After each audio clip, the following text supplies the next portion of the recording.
May. It's good to see each and every one of you out this evening. We have a quorum of our members. We only are absent, I believe, one. And I just received a picture of a tree across his road, so I think he's at home with a chainsaw. So he may be a little late if he makes it at all. So it's good to have each and every one of you here. We'll begin with approval of our minutes. So if we can have a motion to approve our minutes. Mr. Chairman, I move to approve the minutes. I've read them and they appear to be in order, and move to accept them as submitted. Have a motion to approve. Commissioner Gurley. Second. Second. Commissioner Sereno. All those in favor say aye. Aye. Opposed? They are approved. We'll begin with item 2, Juvenile Detention Report.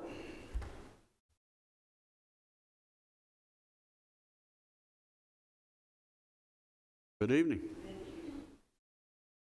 You have in front of you our report for April. I would like to mention that on the yearly activity report, we have received the checks from Moore County, Montgomery County, and Wilson County. We are still waiting for the Haywood County check, but we don't believe that's going to be a problem. I don't know that there's anything that stands out to me, but I'll happily answer any questions. And then it didn't make it to the agenda, but I do have a contract to also discuss. All right, are there any questions upon the report?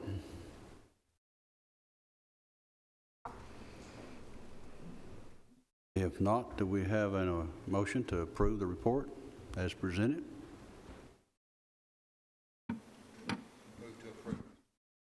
Motion to approve. Commissioner Phillips, second by Commissioner Gurley. All those in favor say aye. Aye. Opposed? Report is approved, and I believe we do have this contract dealing with Sequatchie County. Yes, so Sequatchie County reached out to us, asked if we would be interested in entering into the contract that you're used to seeing for the same amount, $175 per day per child.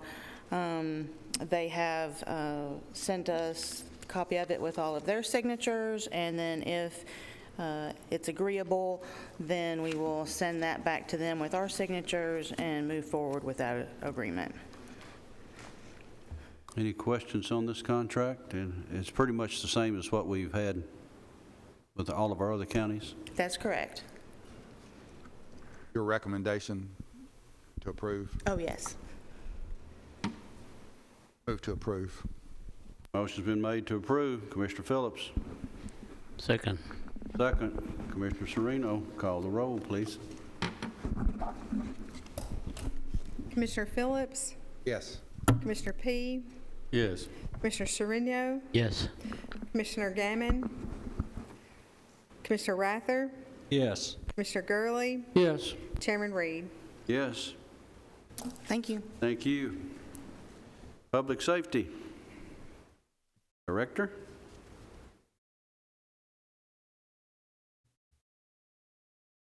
Chairman, committee. Hopefully in front of you is our public safety report from April 18th to May 18th of this year. I'd like to note that here recently we conducted a IS 300 course, which COVID has put a damper on a lot of our training, and it brought in a lot of different agencies together to IS 300 is a general command class, and it was really refreshing to see everybody there and working together. Also, you may have noticed that on Facebook we was asking for some volunteer victims. Hopefully here soon we'll be conducting a mass casualty drill and at the lake, which we have not been able to do in a long time. And in fact, I don't know of any mass casualty event that we have had on the lake, and so we're preparing for that. And we're grateful to get all the volunteers that we have. We've actually had an abundance of participants that want to be victims, and we're greatly appreciated. But that's my report, and I'll entertain any questions. Are there any questions on the report? Motion to approve the report. Motion made to approve. Okay, motion made by Commissioner P., second, Commissioner Rather. All those in favor, say aye. Aye. Opposed? Report is approved. I believe we got some budget amendments as well as a hazard mitigation plan. Yes, sir. First is a budget amendment. We were requesting $6,610 that came from $499 and put it into $338, which is vehicle maintenance and repairs. What we're requesting is that we put lights and sirens on the van that we currently have, that we received from COVID money, and hopefully help the responders out there with that. So that's what we're doing with it. Motion to approve, Mr. Chairman. Motion been made to approve, Commissioner P. Second. Have a second, Commissioner Gurley. Please call the roll.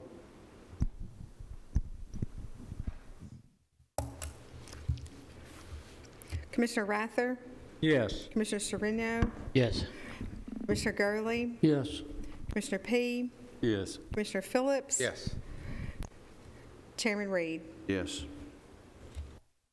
All right, the hazard mitigation plan. I believe we've done this in the past, haven't we? Yes, sir. Approximately 5 years ago, we introduced before my time, we produced a mitigation plan that was produced by Assistant Director Tim Hooker. Since then, we were required to update that mitigation plan.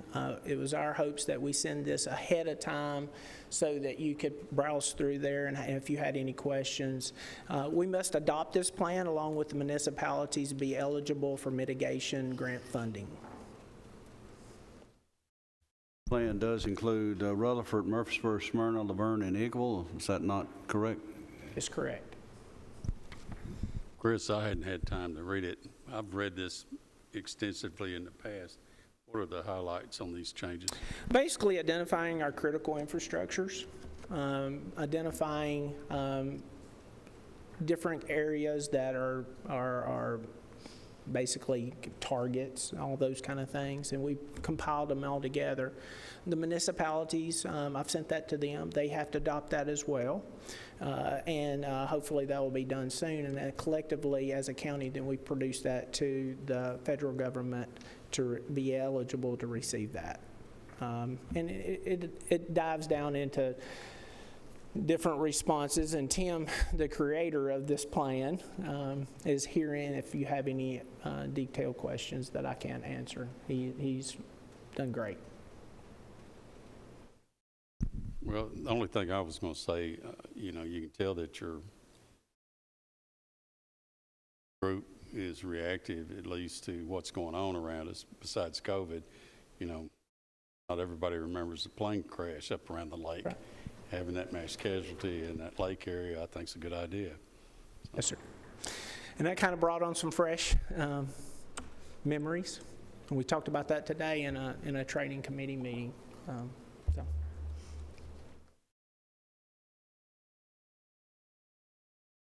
Any other questions? You need a motion to approve the mitigation. Move forward with it, yes. So moved. Second. A motion to approve, motion to second. Further discussion?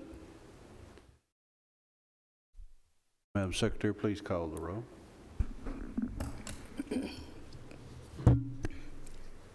Commissioner Gurley, Yes. Commissioner Phillips, Yes. Commissioner P., Yes. Commissioner Sereno, Yes. Commissioner Rather, Yes. Chairman Reed. Yes. Last but not least, we presented about a week ago a standing operating guidelines for our communications center.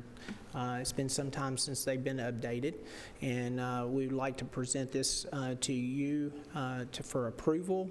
Once that leaves here, it should go to steering for their approval as well.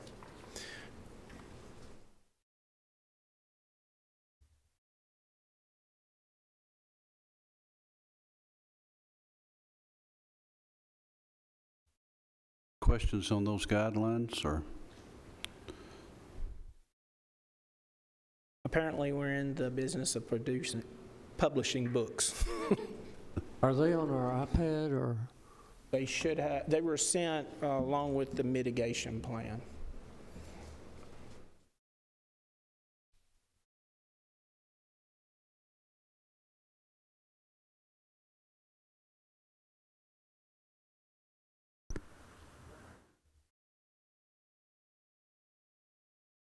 think it's on here.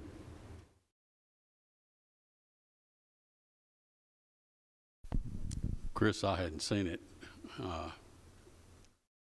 Does this need to be done this month? We would like to start July 1, yeah, but if we're delayed, that's acceptable. I don't mind resending that to you. I don't want to push a good thing, and I really want everybody up to date of what we're doing, how we do it. Anything from emergency procedures, if somebody hits their emergency button on their radio, to how if somebody shows up late to work. All those kind of things are in those guidelines, and I think that it would be fair if you would like to revisit that, and then I'll come back next month. Is this, go ahead. I was just going to say, I don't know that I received it unless it was in that email that you sent about change. Oh, no, sir, that was as you know, I sent out a newsletter, and I was hoping that you were able to read that, and it kind of gives a detail about where we are and where we're going. My question is, standard operating guideline is an executive thing. Is this something that this committee even needs to be voting on? It would be nice to review it, to have it for information purposes, but it would appear to me that this is something that should be, if you approve it, the mayor approves it, then this should be all that's necessary. And then if there's issues within those guidelines, then I'm sure it will show up and so on. It would be nice to know it, but I don't know that it's something that we need to, it's open for discussion, but I don't know it's something that, seemed to me an executive function that we don't necessarily need to be reviewing, or we can review it, but we don't necessarily you don't need our stamp to move forward with it. Someone else can agree or disagree.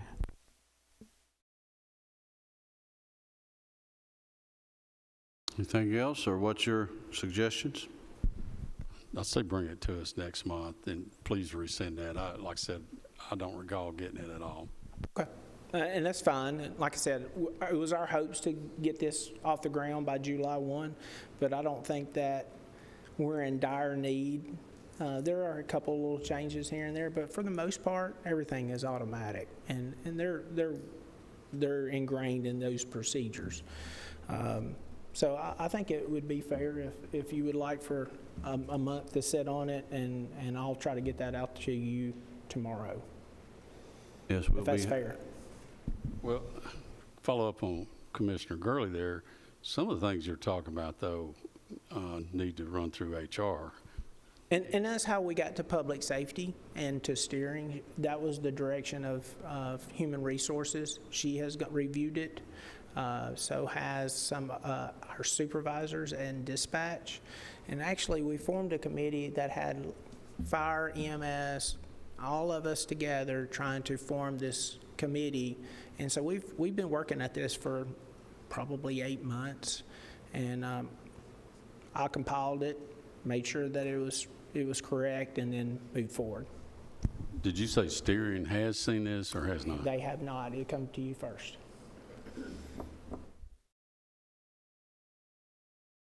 Well, we'll just plan on it being returned back at the next meeting, which will be the end of June.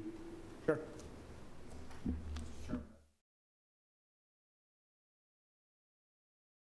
Right? Right. I would think so.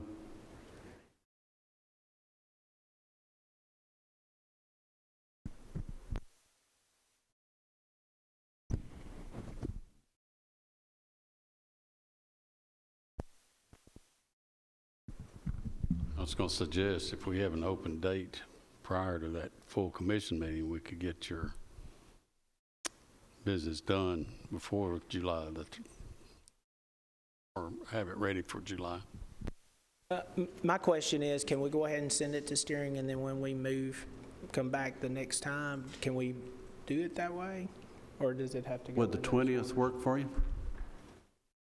That'll be the week before. That would give them time for printing.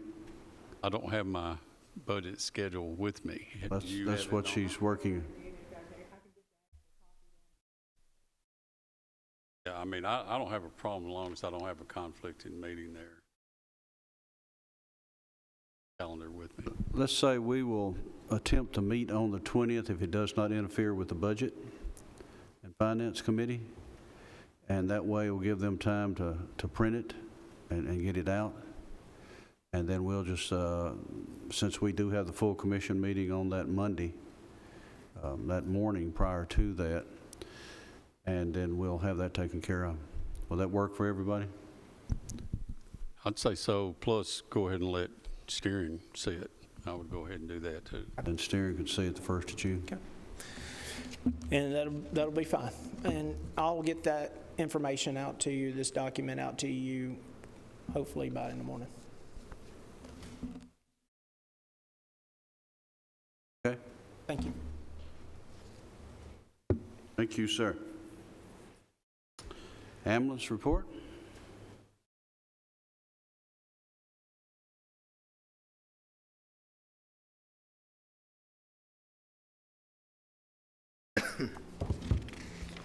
Good evening. For the month of April, we did 3,146 calls, 55 transfers. Response times was 7.4. We had 79 DOAs for the month with 24 autopsies. The next page, some classes we had and some special events we covered. The convalescent division did 414 calls. The total collections for the month was 143,589. And then the next couple of pages is some thank you notes and some patient reports. But one thing I wanted to draw attention to was two of our employees, Tara Melton and Mac Eckhart, were recognized by a citizen of Murfreesboro City. And they received the Murfreesboro City Stars Award. To my knowledge, that's the first time somebody other than a city employee has gotten that award. So they did that last week at the city council meeting. And that's my report. I'll answer any questions. Questions on the report?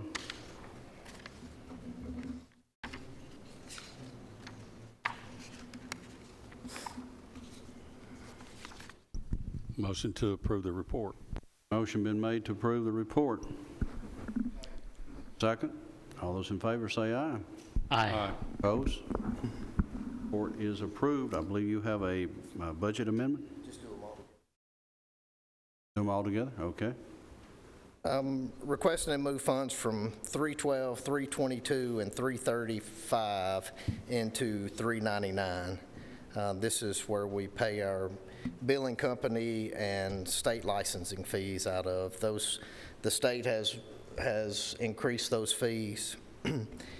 So, and I think this may have been the second time we've had to do an amendment into this account, but this should get us through.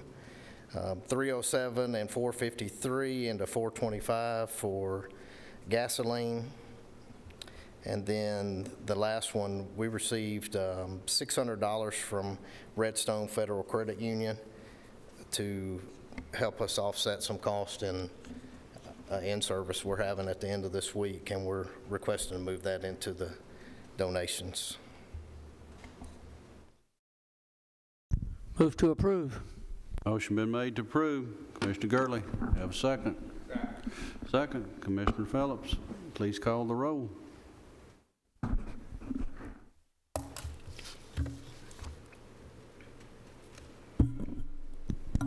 Commissioner Chirino, Yes. Commissioner Rather, Yes. Commissioner Gurley, Yes. Commissioner Phillips, Yes. Commissioner P, Yes. Chairman Reed. Yes. Thank you. Got a quick question, if you don't mind. How is this new billing company working out? Have we seen any elections?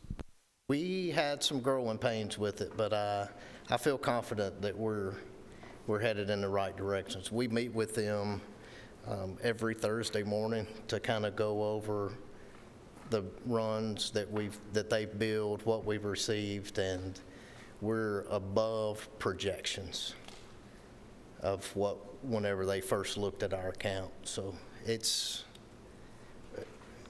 a little bumpy road to start, but we're going to be much better off than where we came from.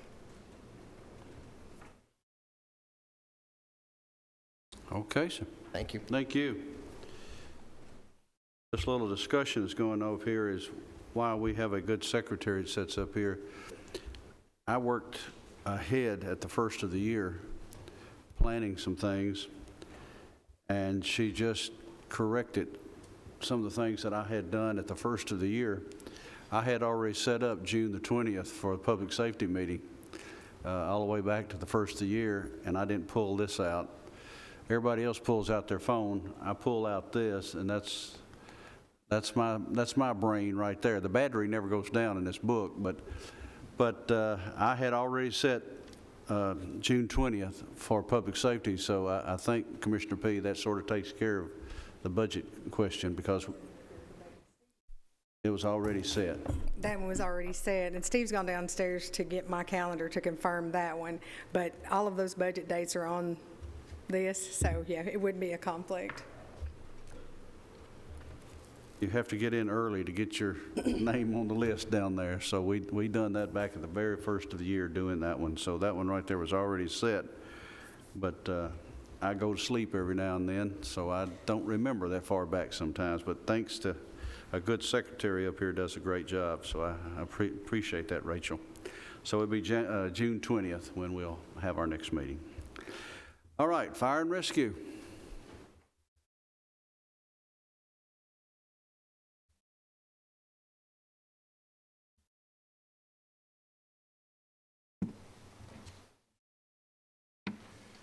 Your chairman of public safety was on the ball tonight. He called me about 3:30 and said, is this the right report you're going to put in? He said, you sent me the water report. So I kind of panicked. So I got back to my office and sent it to Darren Moore and OIT, and they got it in. So hopefully you got the right report. I dropped the ball a little bit. For the month of April, we had 599 calls. 306 medical calls. We had 4 structure fires, 8 car fires. We had 22 MVAs with injury, 39 of those without injury, and had 2 extrications. For the year to date is 2,357 calls for Rutherford County Fire Rescue, and the countywide totals, including the volunteers, is 2,875 calls, 44 structure fires, 69 brush fires, 31 illegal burns, 392 MVAs, and 7 extrications.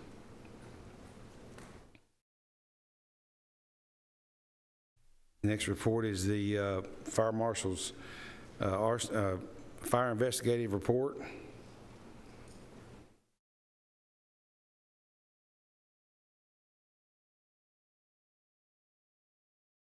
And then we had 7 installation of smoke alarms throughout the county. And then the legal burn report. The next report is we have a software that we set up through Victor, and it's also got training in it. But what we started doing, we've put every one of the county vehicles in there, and we're tracking what is spent per vehicle. It shows exactly the amount that's been spent on every vehicle. It shows how much fuel we've spent since we started tracking it. It shows the mileage on there, and if you look down through there, you notice a lot of the mileage. And these are the brand new trucks, the Ferris we started buying back in 2015, I believe. Our heavy rescue's got 104,000 miles on it, and Squad 52 is a fairly new engine. It's got 84,000 miles, and then engine 257, which is one of the old 2 trucks, got that's one of the new trucks. It's got 100,000 miles on it. So we're 3 stations trying to cover the entire county, and medical calls, they add up, but this kind of gives you an idea of the rundown of the cost per mile, the mileage, and the fuel, and the expenditures of maintenance and repairs on each truck.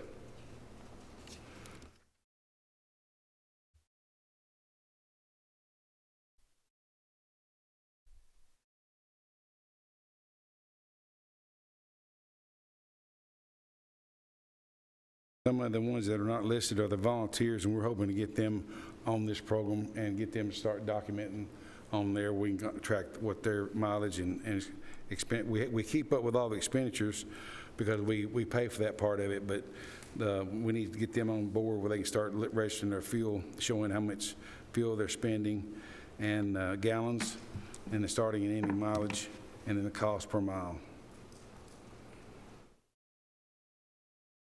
This just help us keep a good track of our fleet and what we spend on each vehicle. And that concludes my report. Questions on the report? Motion to approve the report, Mr. Chairman. Motion to approve the report. Second. Have the second. Commissioner Sereno. All those in favor, say aye. Aye. Those opposed? Report is approved. Thank you, sir. Thank you, sir. Sheriff's Office report.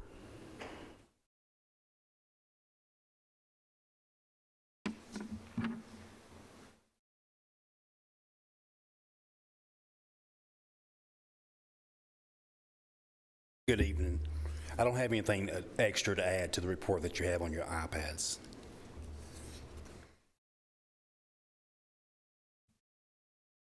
Any questions on the report on the iPad that you have?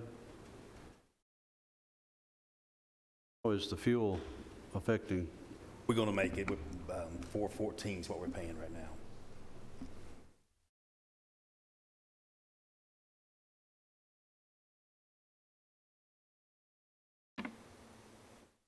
Any questions on the report?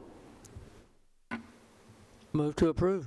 Motion made to approve. Commissioner Gurley, have a second. Have a second. Commissioner Phillips, all in favor, say aye. Aye. Opposed? Report has been approved. Major Spence. Yes, sir. We're asking permission to apply for the JAG 22 grant with the Murfreesboro Police Department. When it's announced, we're requesting the mayor to be able to accept and sign the MOU with Murfreesboro City when it's awarded. So moved. That motion has been made to approve. Have the second. Since that will have, what, an award range between 28 and 34,000? Is that? Yes, sir. That's usually what we get from the sheriff. Let's call the roll on that, please. Commissioner Gurley, Yes. Commissioner Rather, Yes. Commissioner Phillips, Yes. Commissioner P., Yes. Commissioner Sereno, Yes. Chairman Reed. Yes. Motion carries. Major Spence. You want us to cover the Yes, if you don't mind. Gentlemen, you received something from me this week.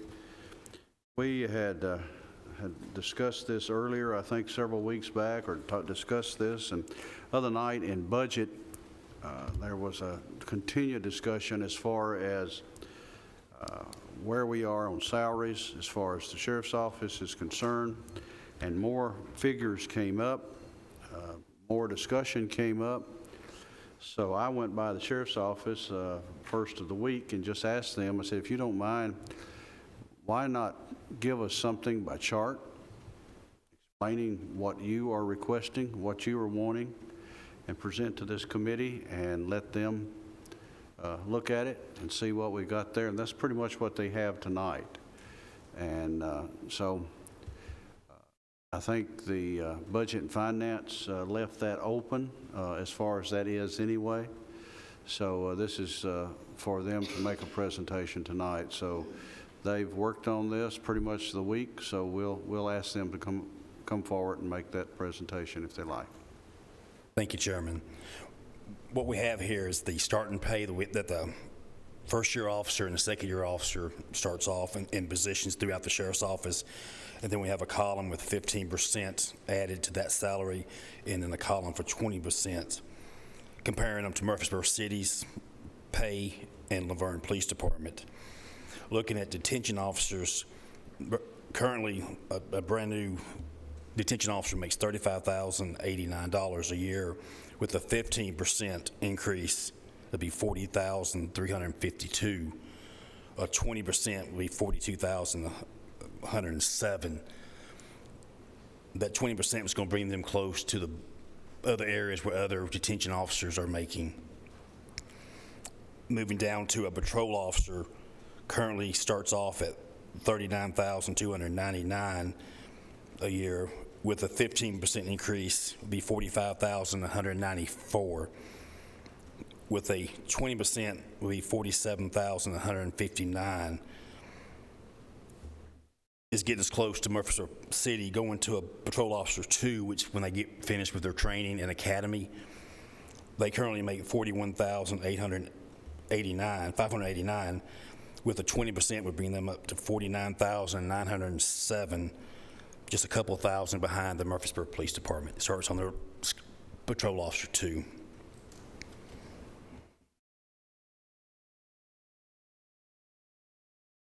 And the patrol officer covers the civil process server and other positions, SROs and so forth, throughout the pay scale.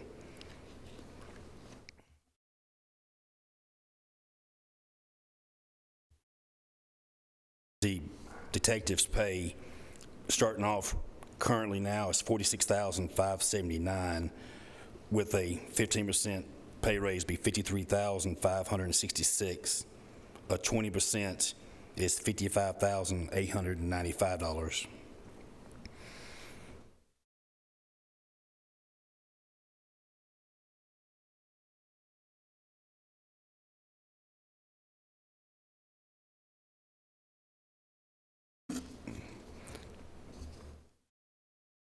Lieutenants start off at $56,821. Currently, with a 15% pay raise, it would be $65,344. With a 20%, it would be $68,185.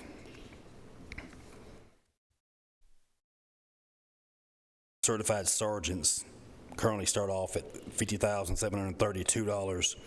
With a 15% increase is $58,342. A 20% would be $60,878.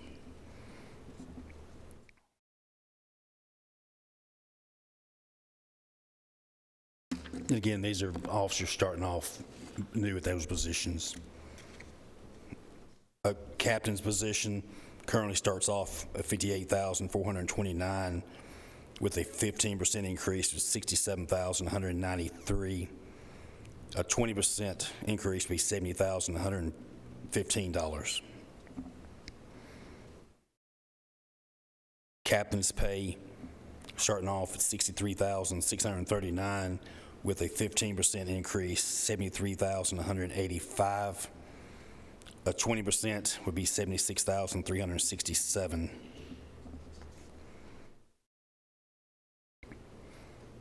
Majors pay $65,440 starting off, with a 15% increase would be $75,256. 20% would be $78,528.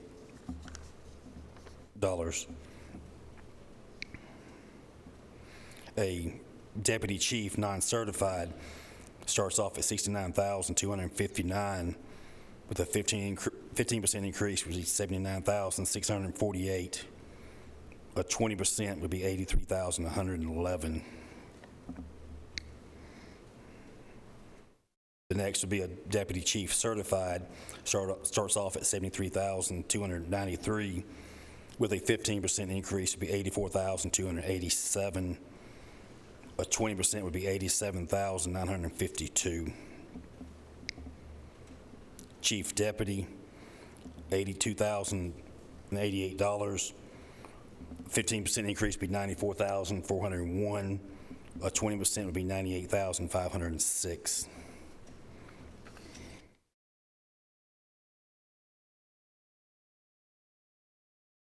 Communications 1, they currently start off at $37,132, with a 15% increase would be $42,702. A 20% increase would be $44,558. TAC officer, they work in dispatch, they do the NCIC injuries and work in dispatch. They start off at $38,154 with a 15% increase is $43,877. A 20% increase is $45,785. A non-certified corporal, which would be work in detention, currently starts off at $40,443 with a 15% increase would be $46,509. A 20% increase would be $48,532.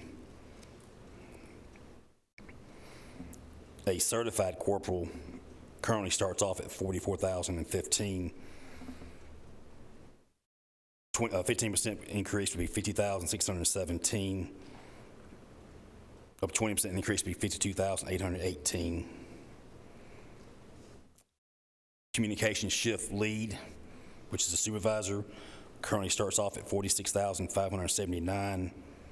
At 15% increase, $53,566. A 20% increase would be $55,895. Major, Yes, sir. I think we get the idea. Yes, sir. I started this discussion over a year ago. Brought this up about the need for improved public safety pay. It kind of grew into a need for improved pay across the board, but it still hasn't decreased the need and the differentiation between public safety, especially in law enforcement, and other categories of service. I think what we're seeing here, when you compare the things that you can compare, and that's like a patrol officer and a sergeant and a lieutenant and so on between agencies, what we're seeing here on this sheet with the city of Murfreesboro, the city of Laverne, that 15% pay increase is really, in most cases, not going to get us above the competing agency. As long as we're not, we can either be first or last. That's what Rutherford County has a choice of being, first or last. It's just that simple. And I don't want to be last. I won't be here in 3 months. So I won't be able to, I can get up at public comments and say the same thing, and I may do that in 3 months, but I won't be here. But I'm going to be rather vocal again tonight about it, and say what you may. I don't have to worry about being reelected. I can say what I want to say, and that's, I want to say is what we need to do is do what's right. That's what my grandmother taught me. She said, do what's right. And that's what we need to do. I brought it up last year because I knew that this being an election year, it might be very difficult to get a pay increase through if it involved a tax increase. But at some point in time, you have to bite the bullet and do what's right. We can keep losing people to other agencies. We can shuffle around between agencies, or we can do what's right and make Rutherford County first. Those are our choices tonight. And to me, there's only one answer. And I say again, and I say this from experience, if you think sitting in an office doing clerical work is as demanding as being out here in the field as a law enforcement officer or as a paramedic or as a firefighter, then you need to go spend some time with some of those people that are doing those jobs and find out what real is. and I make no apologies for those comments, but I really think we need to go ahead and forward this to budget with a really positive comment that budget really needs to take a hard look at that. And there are 8 to 10 of us probably that are not going to be here come 1st of September. So I don't know what the inclination of those that have been elected to take our places, but I would hope that they have the same attitude that we do, and that is to do what's right. But right now, we need to not drop the ball. We need to not pass the buck. We need to do what's right. I agree with you wholeheartedly, and I appreciate the comments. The reality of what we're facing is we've talked with Laverne, we've talked with Murfreesboro, we've been talking to TDOC. If you want to look at detention officers, TDOC on their detention one, step one, is starting our officers at $44,510. I can't touch that. I can't even get close. I feel that the workhouse is probably in the same boat that I'm in. We used to get TDOC applicants that wanted to come and work with us. We don't get those anymore. Not when I'm $7,000 or $8,000 less than what they start people at. So that well has dried up. I've got 32 vacancies in detention right now that, frankly, we're having a hard time filling them. And I don't have anything to offer them when they can go to the state and pay and get that kind of pay just to start with them. Laverne is on Facebook. They're offering our certified officers to bring them in to step 5 at $50,000. I can't touch that. If you get us into the 20% range, at least it puts us in the ball game to where we can then compete with the agencies around us. Murfreesboro right now is at $50,000. Laverne is going to get another 6% July 1 to their officers. Murfreesboro, in talking with them, they're expecting another lift. I don't know what the percent, and they don't either, but they're looking at July 1 of giving their officers another lift. I'm already 7,000 or 8,000 below Murfreesboro right now. Murfreesboro's already talking about going to 10-hour shifts. That's the only advantage I've got right now is I've got 10-hour shifts. If they go to it, then they're going to give them what we're giving our people plus $7,000 or $8,000. And so really we're behind the 8 ball. Our people work hard for what they're doing, and we need to pay them. I've got a couple of questions for you, and I'm like Commissioner Gurley. You know, this is something we've talked about for a year, and one problem I had from talking with our HR director is that in the past we had looked at being whatever the average was for us to be below the average. That was the goal, you know, and I don't think that's an acceptable goal. And I think that we need to offer competitive pay. However, I've got some questions about some of these figures that I'm seeing.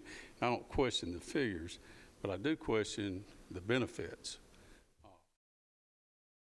Murfreesboro City, Laverne, whoever you're comparing to, are they getting equivalent health care benefits?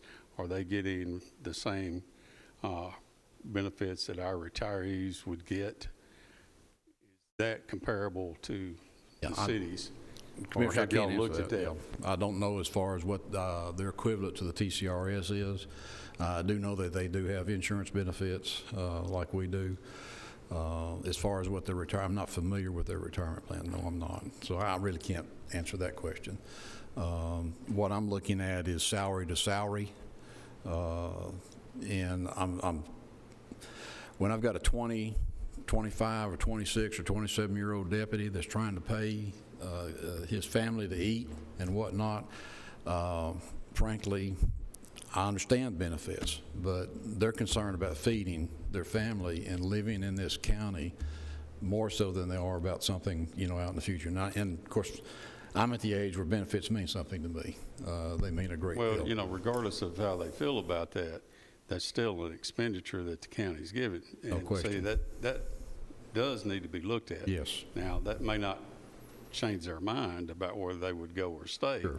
but that is a benefit. And I Right. think if we're going to look at what we're paying these guys and want to make it fair, at least medium, if not higher, then we need to look at everything, not just the raw salaries. Right. And that's what we've asked HR to do in the past and what we've tried to get to. There's some help that I need from HR in doing some of this things. I mean, we can only go so far with what we've got, and as far as the personnel that I've got. You know, these are pay plans that we've asked for in the past and studies to be made. I know there was a study that was made to be presented in the budget that I don't know what was in it because it never got presented. I don't know. So I don't know what was in that plan. I was told that there was going to be quite a bit of a lift from where we are in right now, but like I said, the plan never got presented, so I don't know what was in that. So I don't have any comparison, you know, to what we've had in the past. The only thing we've been able to look at right now was trying to get together what we could in terms of trying to match our sister agencies around us and who we're competing with for these applicants. And that's what we've tried to do here as best we could in a short period of time is to try to get that information together. I know Sonia, as far as some other information she's probably privy to that we're not privy to right now, that she would probably have those numbers or come close to it. I think if benefits and so on weren't acceptable at those other two agencies, we'd be having those people flocking to us if things were so bad. I just don't see that happening. We wouldn't have open positions, and so there may be some slight discrepancies, but if the benefits were such a major factor, I think people would be running to us instead of away from us. Got a text here, Laverne pays full insurance for their employees. So,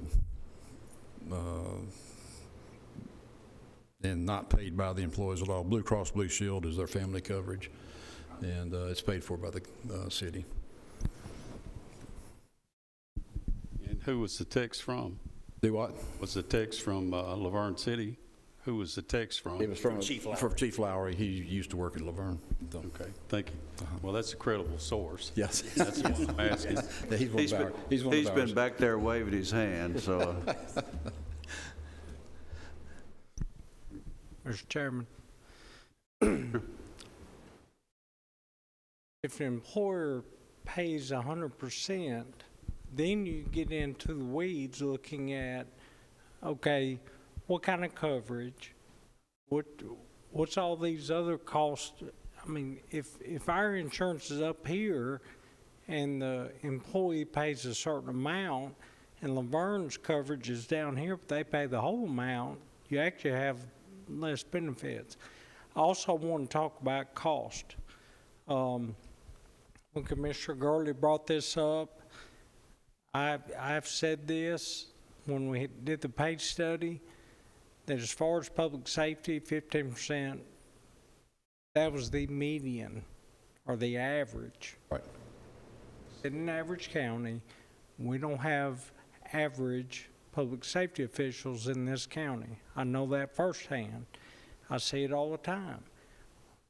My comment was at least minimum 20%. But I look at the cost. What is that costing us not to do it? Well, we pay, unless something's changed over the last few years, we pay to send a guy to the academy. Right. Right? Yes, sir. And you outfit them, which is, I think the radios are 13 grand.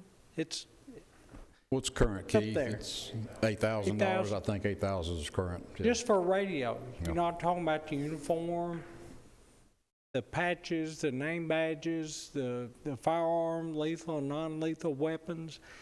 We pay several $1,000s to send them through the academy. And once they get post-certified and find out, because Murfreesboro, Laverne, or anybody else is going to come after them, because everybody's dealing with the same thing, Sure. then we lose them. And how much have we lost? when you look at overtime, because we're understaffed, how much money is wasted to post-certify these folks and they leave? How much money could we use, how much in overtime, how many people would that hire? I mean, we have got to do something, not 4 years from now. And Commissioner Gurley, I will wake up August 5th in the morning and find out if I'm going to be here or not. But I will be back, even if I'm not a commissioner. I'll be right behind Commissioner Gurley pushing for this. Another cost is you've got an emergency, you're shorthanded, and if we were staffed, the call could be answered, somebody get there in 10 minutes as opposed to 30 minutes, because they're coming from 2 or 3 zones away with traffic.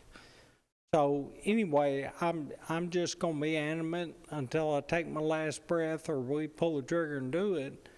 As Commissioner Gurley said, bite the bullet and do what's right. 20% minimum, and our citizens deserve that, and the guys protecting us, keeping us safe, the guys that in a medical incident or fire, there's an expectation with the public that y'all gonna be there pretty quick. And when you're not there quick, then what is that costing people that need someone to be there quick? And with that, I'll shut up. Okay, anyone else? Are you looking for a motion? Yeah, I think what we're primarily looking for right here, I'll have to tell you that this information was given to our finance director this morning to crunch these numbers. I think we all understand that this has to be looked at in several different ways. It has to go before budget and finance and see where we fit, where we go, and what we do from there too. But this is information that we feel that needs to be seen. Well, I think the chairman of Budget and Finance has heard emphatically from several of us tonight that where we think we ought to be going and that we ought to be doing what's right. And hopefully I'll leave it to Chairman P to take and massage some of this along with the finance director. But I think we just need to do what's right. And there's another factor in this too. Commissioner Rather brought up some of the things about, but there's another factor, and it's called stress. Stress with the employee. If you look at a lot of the incidents that make the news involving law enforcement officers, it involves undertraining or overwork. They either were stressed out from working too many hours, or they did not have the proper training. We give our people the proper training. But we can't, right now, we can't do a whole lot about the fact that they've had to come in and work overtime or had to go work a second or third job in order to pay the bills, and between the time when they left their last shift and they're not all home sleeping. So that's a factor. And those kinds of mistakes are the ones that cost us millions. They're the ones that cost us millions. And it cost us lives. So, Chairman P., I'll leave it to you to take this forward. Well, I've got the same feelings. You know, we've talked about this. Told you that it'd have to go through our budget process. And, you know, I care about these guys, and I care about them having equivalent pay. Actually, I'd like to see us be the highest paid. That's what I'd like to see. But see, this is not something we're going to fix with one shot here. Yeah, we could give 20%, It could happen. May not happen, but it could. But if it does, what's going to happen next year? Well, the other people are going to raise theirs some. But this is something you're going to have to evaluate ongoing. You can't just say, okay, I'm going to give you a raise here and then look at it 20 years later. This needs to be reviewed every year and see how we stand up. Now, the thing that I didn't like about the report that we got on the study is the state of Tennessee's wasn't in it. And the state of Tennessee is the one that had the biggest increase. And I think that's in my opinion, that hurt our study some as far as law enforcement goes. And so that's why I want to look at this very hard. And Commissioner Gurley's right. But, you know, if you go back and look, we have tried to help our employees. You know, if you go back over the last 5 years, you're going to see a 6% increase. You're going to see a 2% and maybe a 3% increase 3 different times anyway. So the problem with those increases was your base wasn't where it should have been. But like I said, you got to look at everything. And we're looking at this in budget. You know, I don't want to have a tax increase because these assessed values that have come through, if we go back to the certified rate, which is what we plan on doing, which would be no increase, that's well and good if you're at 43% and below on your assessment. Right. You won't have an increase. But if you're above 43%, and most of the people in my area are 49+%, mine and Miss Cook's area were the two highest. Hers was 49.9, mine was 49.6. You know, so my guys are going to be paying 3% higher taxes if their assessment sticks, even if we go back to the certified rate. So that's something I'm looking at too. You know, I can give you a raise, then I'm going to turn around and raise your taxes and take it right back from you. You know, something we got to evaluate. You know, I understand as far as an evaluation overall, one of the things we've got, and obviously we all know this, we said let's give 20%. If we give that, we know we've got a moving target, and we know next year that the other agencies are not going to sit still and go zero. But if we don't catch up and get to in the ball game, then we're going to just stay behind the whole time. At some point, we've got to catch up, and then we've got to try to stay even with what's going on around us. And that's the biggest problem, is that things have been put off in years. And I'm not saying we haven't gotten raises, because we have, but we always get to the point where we're behind the other agencies, and so we're always going to be trying to play catch-up. Somehow we've got to catch up and then stay caught up with everybody. And I know that's a big burden, and it's a big burden to ask this commission. But in talking about overtime, we're killing our people. If you realize that we transferred $200,000 out of salary here, 2 months ago probably? And for what? For paying for overtime. And the overtime we work, you get to a point of diminishing returns at some point because you've worn your workforce out. And that's where we are. That's where, and we're continuing to have to work that overtime because of the shortages that we've got. I'm not going to sit here and tell you it's a cure-all, but I've got to stop the bleed of what's going out. Like I told the budget committee last week, we got 5 employees in detention. We lost 3 resignations that day, so I netted 2 out of the 5. And that seems to be what's happening to us. The door going out is just as big as the door coming in, so I'm not gaining anything. I've got to do something to keep our people. Commissioner Phillips?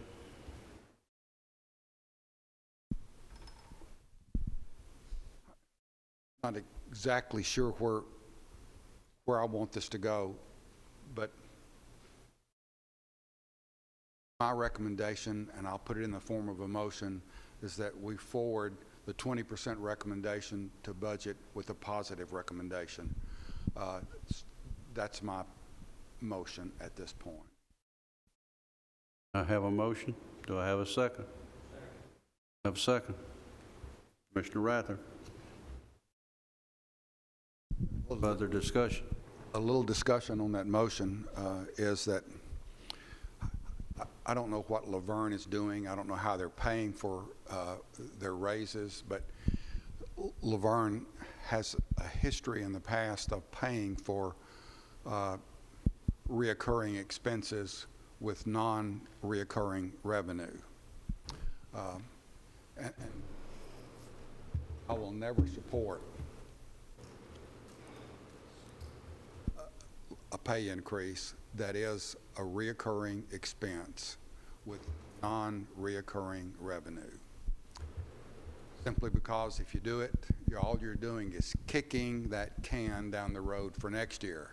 At some point in time, you're going to have to face that music, pay for it.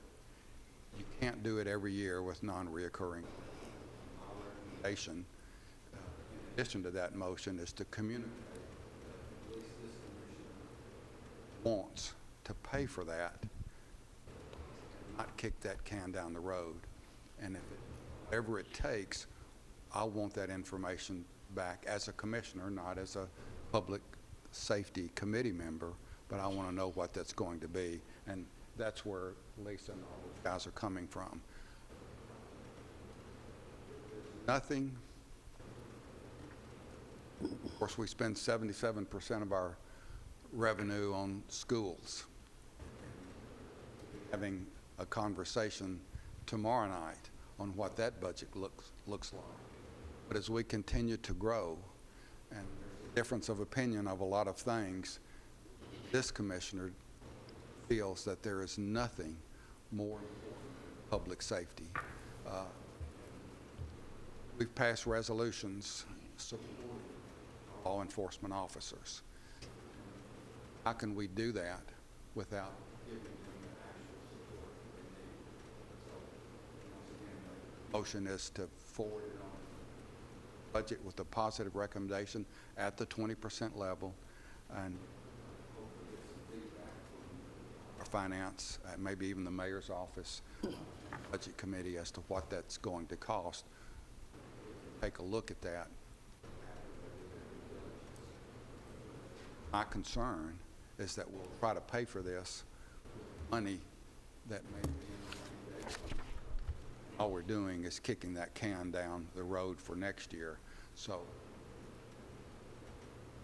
how we pay for this is going to be recurring money in my mind. That's the conversation that I've had in the past. I don't mind doing that because our public safety employees, other folks that are out there that are saying, we're sitting here trying to figure out a way how to not only fund it, but to tell these people how much.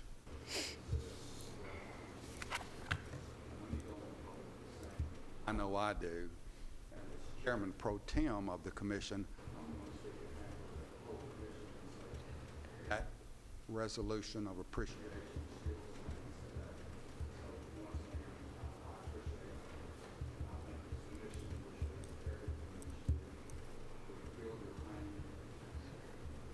I think this commission will.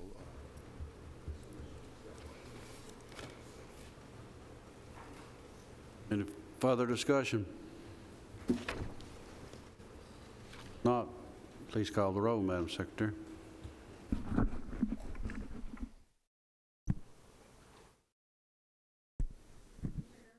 Yes. Yes. Yes. Yes. Yes. Yes. Motion carries. Thank you all very much. Appreciate it. Yes. Thank you, sir. very much.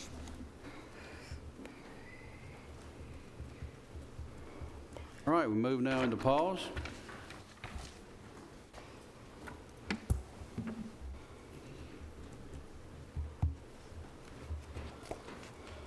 Good evening, sir. Good evening. You have your report in front of you. We had 338 animals come into the shelter during the month of April.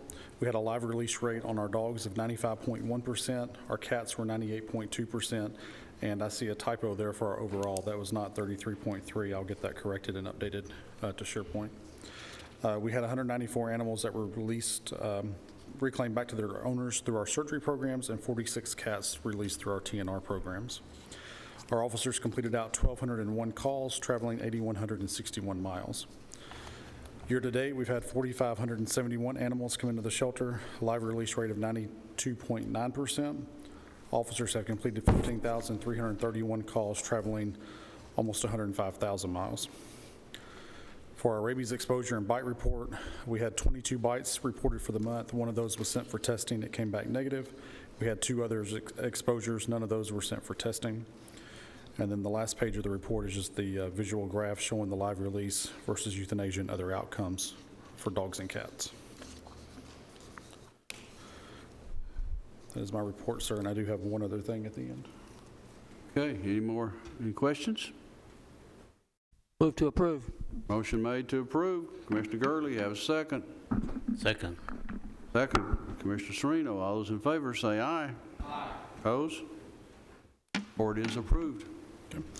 The other item is we've had a company that's we've had a contract with, I think since 2004, we moved into the new shelter, that picks up deceased animals from the shelter as well as roadkill out in the county. That company has sold. The new company has given notice as late as last Wednesday that they were not going to continue that service past June 30th with us. I've spoken with the mayor and the deputy mayor, and we've come up with a proposal that Bishop at Solid Waste assisted with, and Bill Cope and I are going to be working from the workhouse to come up with final details to have a plan to continue that after June 30th. We don't have all of that worked out yet, but we do have a plan in place to get that started. So I just wanted to bring that for your information. Okay, that's a serious situation if you understand that. Yes, sir. And I just want to make sure that you all understand that this is separate from the livestock item that we had talked about a couple of months ago. This is covered within our budget just for our animals and roadkill, not farm animals.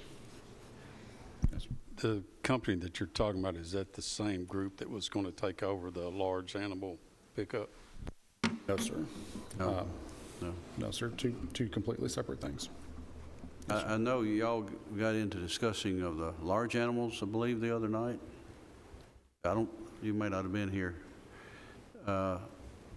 That also was reported that the large animals were in the same situation, that we were losing that service. There is right now in the process of trying to keep that service. There are 10 different counties that have gone together as they did before when we had the service. Rutherford County has already sent a letter of intention that we will be participating in that service to let them know. They are in the process of getting a state grant. That's supposed to be tomorrow. They're supposed to find out tomorrow whether or not we get that grant to have that done. It all works through several different counties. Extension knows some things about it. And it will work in the same way. They're in the process of trying to use 2 different landfills is how that one's used, but it works pretty much as it has in the past. So I think there were some rumors that gotten out that there was another way that they said that farmers can no longer take the animals from the farm. That's not true, that they would have to dispose of them there on the farm. If any of you live in Rutherford County, you know the impossibility of that we have there. So that's being worked on. That's in the mill, so we're hoping that that's all taken care of there. But this one right here is a serious one, and I hope we get that one worked out. Any further questions? If not, thank you for your report, Michael. Thank you. OSHA?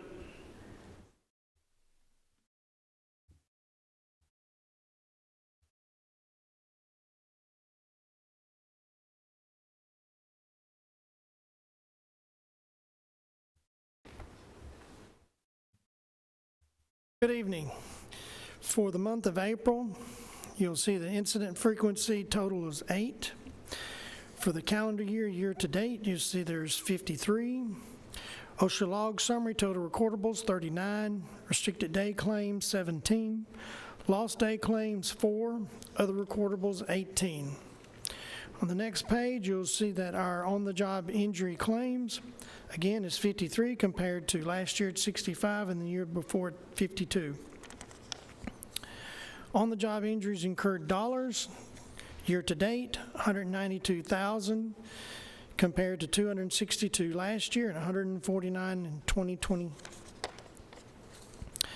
And then on your last page, you'll see the cause of injuries. Board of Ed had 4, County General had 4, and in the County General, Sheriff's Office had 2, EMS had 1, and Solid Waste had 1. And that concludes my report, Mr. Chairman. Okay. Questions? To approve the report. Motion to approve the report. Commissioner P. Second. Commissioner Phillips. All in favor, say aye. Aye. All opposed? Thank you. Have a good evening. Sir.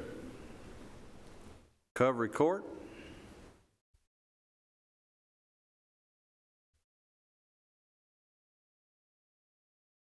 Good evening. I'll start with the report for the month. As you can see, we have 155 participants currently, with 13 new that were placed during the month of April. We've continued to have groups in our office and our building. We had 4 people who graduated our program and 2 that were terminated either because they no longer wanted to participate or they were not successful in the program. If there's any questions on the report, I'd be happy to answer them. Any questions on the report?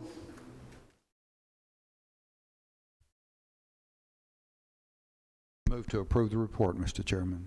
Motion's been made to Second. approve. We have a second. Commissioner Sereno, all in favor, say aye. Aye. Opposed? Do want to note that you had a great ceremony. We also have a grant, and with me today is Lindsay Davis, who's the supervisor over the reentry program. You will have to excuse her. She has lost her voice, so she's going to do the best she can. So, yes, I have lost my voice, but I'll try to get out what I can. We're asking for permission to apply for a grant in partnership with the Rutherford County Correctional Work Center. The grant is a federal grant for improving reentry education and employment outcomes, improving employment services and connections. The grant is, we're asking for upwards of $900,000 over the duration of 36 months, and there is no match to the county. And if there's any questions, I'll be happy to answer those. I'd make a motion to allow them to apply for the grant. Okay, motion made to approve that grant. Do I have a second? Second. Second. Please call the roll.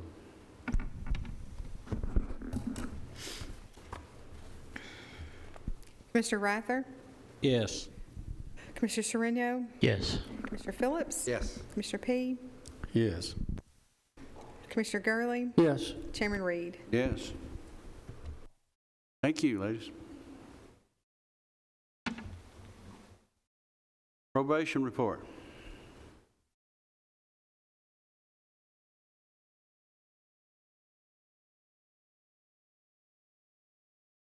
Hi.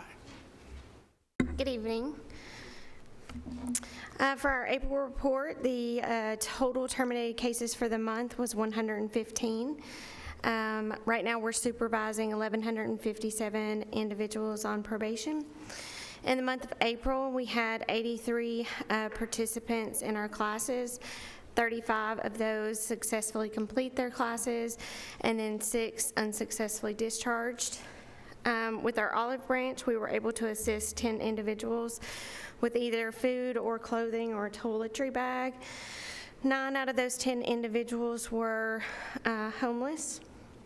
As far as our difference in our revenue and our expenditures for the month of April, that equaled $125,273.53. The total amount of money that we turned over to the clerk's office to be collected for the month of April equaled out to be $66.40. Those that failed to enter a payment agreement in the month of April, that revenue and probation fees was $2,342. So far this fiscal year, we've turned over $74,139.95 to the clerk's office to be collected. And so far this fiscal year, there have been $43,089.45 in probation fees that has not been turned over to the clerk's office to be collected. And right now we have 15 indigent cases, those that the judges have deemed indigent by the court. The second sheet is our recidivism statistics. We kind of broke it down from, in totality, 10 years, but the first 5 years and then the second 5 years. Because as you know, Rutherford County's probation has only been here since 2016, so we just made it a little more simplified and broke it up into two 5-year terms and then the totality of the 10 years. So for 2012 to 2017, that was 16%. The following 5 years was 33%, but the total for the last 10 years has been 22%. So what that means is those that you'll see to the left are the new cases. Those are either the new cases or the new individuals that completed their probation successfully and then therefore returned within that window of time. And that would be my report. Okay. Questions on the report?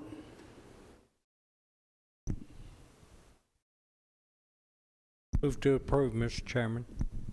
Motion to approve. Have second. Commissioner P. All those in favor say aye. Opposed? Report is approved. Thank you. Correctional Work Center report.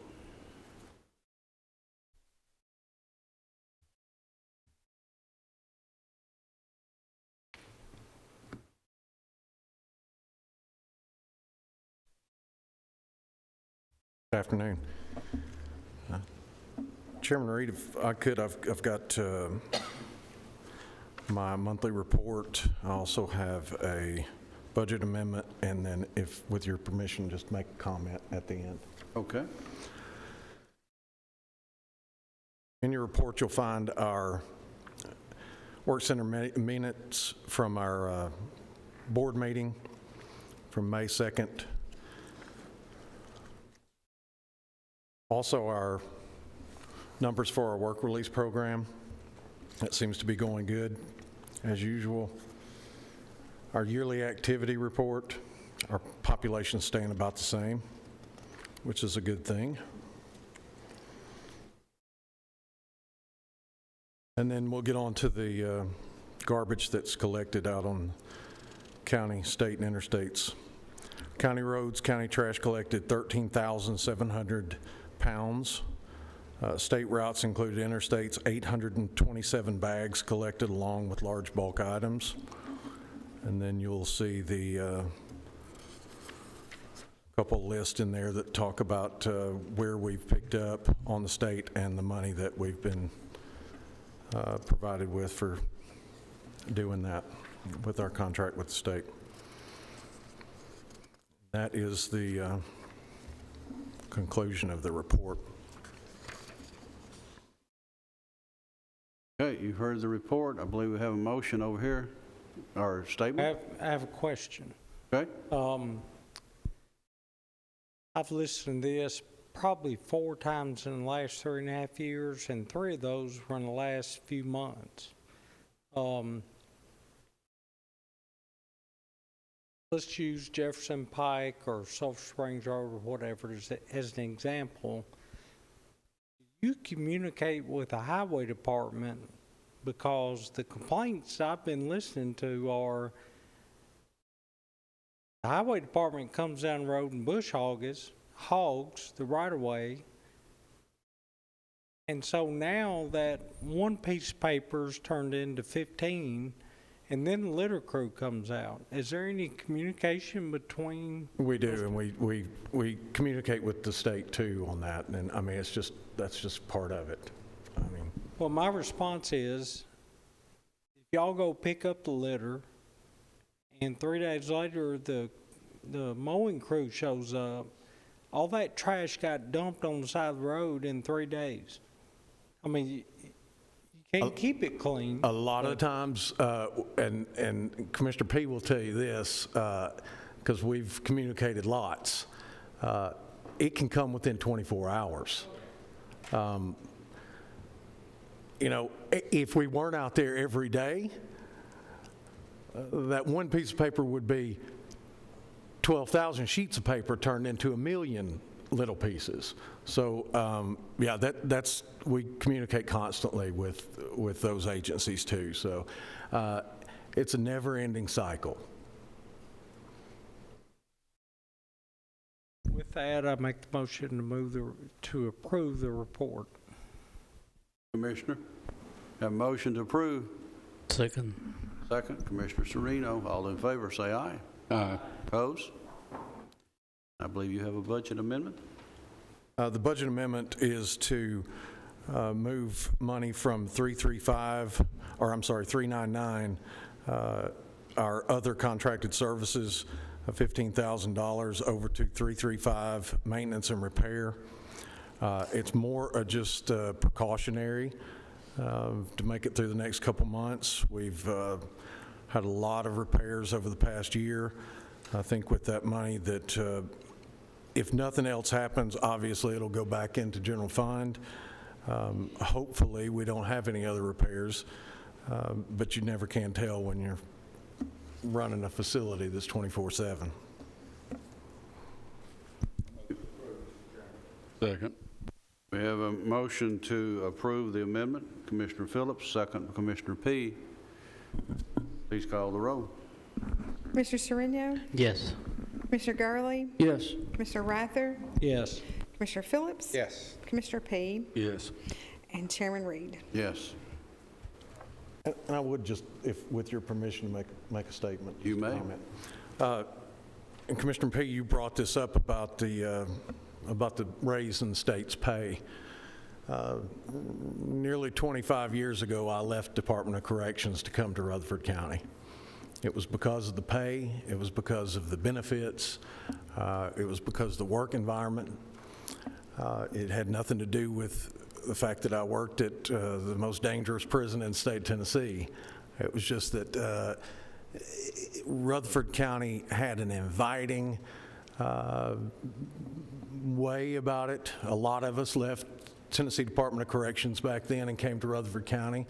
There's still a few of us still around.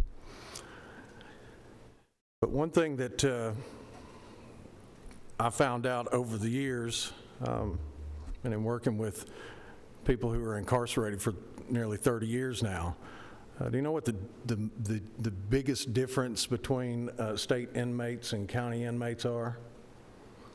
Absolutely nothing. Absolutely nothing.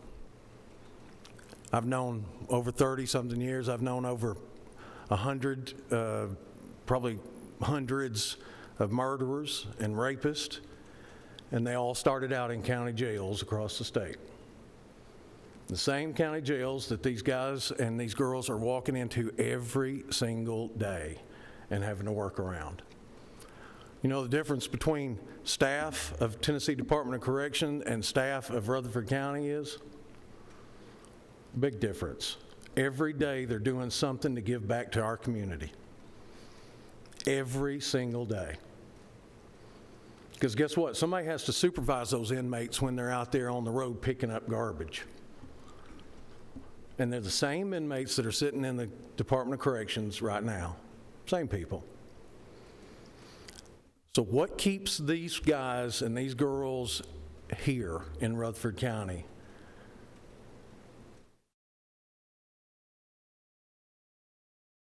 The only thing that's going to keep them here is the same thing that brought me here in the first place. And I just want you all to think about that.